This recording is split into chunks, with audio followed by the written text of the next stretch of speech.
अस्सलाम वालेकुम दोस्तों, मैं ਤੁਹਾਡਾ ਮੇਜ਼ਬਾਨ ਮੀਆਂ ਮੁਹੰਮਦ ਅਫਜ਼ਲ ਬੱਟੂ ਤੇ ਤੁਸੀਂ ਵੇਖ ਰਹੇ ਹੋ ਮੇਰਾ YouTube ਚੈਨਲ ਡਿਜੀਟਲ ਕਿਸਾਨ ਪਾਕਿਸਤਾਨ। ਤੇ ਦੋਸਤੋ ਮੈਂ ਜਨਾਬ ਅੱਜ ਉਗਾੜੇ ਤੋਂ ਵਾਪਸ ਆ ਰਿਹਾ ਸੀ ਤੇ ਇਹ ਰਸਤੇ 'ਚ ਵੇਖ ਲਓ ਟਰਾਲਾ ਉਲਟਿਆ ਪਿਆ ਹੈ ਤੇ ਟਰੈਕਟਰ ਵੀ ਇਹ ਚੈੱਕ ਕਰ ਲਓ ਜਨਾਬ, ਬਹੁਤ ਮੰਦੀ ਹਾਲਤ ਹੋਈ ਪਈ ਹੈ।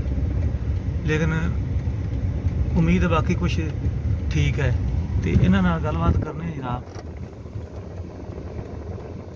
परली साइड से शीशे में चलेगा। ठीक है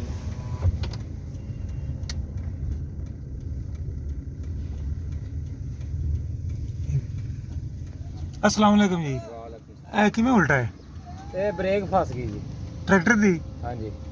लगाई है तो उससे मतलब ही चुकी जी नहीं, हाँ?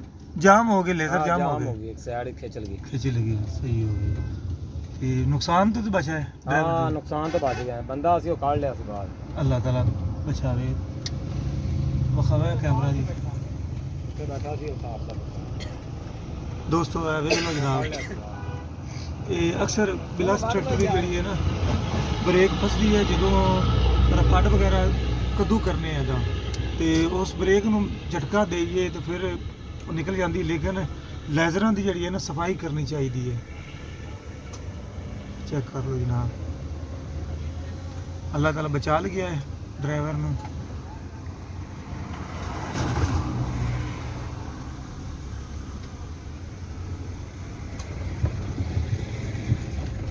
जरा बैग मारे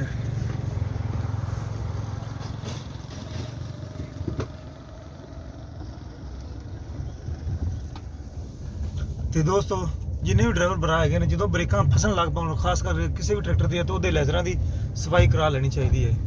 ਤੇ ਹੁਣ ਮੈਂ ਤੁਹਾਡੇ ਦੋਸਤਾਂ ਸਾਰਿਆਂ ਦੀ ਇਜਾਜ਼ਤ ਚਾਹਨਾ। ਤੁਹਾਡਾ ਭਰਾ ਮੀਆਂ ਮੁਹੰਮਦ ਅਫਜ਼ਲ ਬੱਟੂ। ਅੱਲਾ ਹਾਫਿਜ਼, ਪਾਕਿਸਤਾਨ ਜ਼ਿੰਦਾਬਾਦ।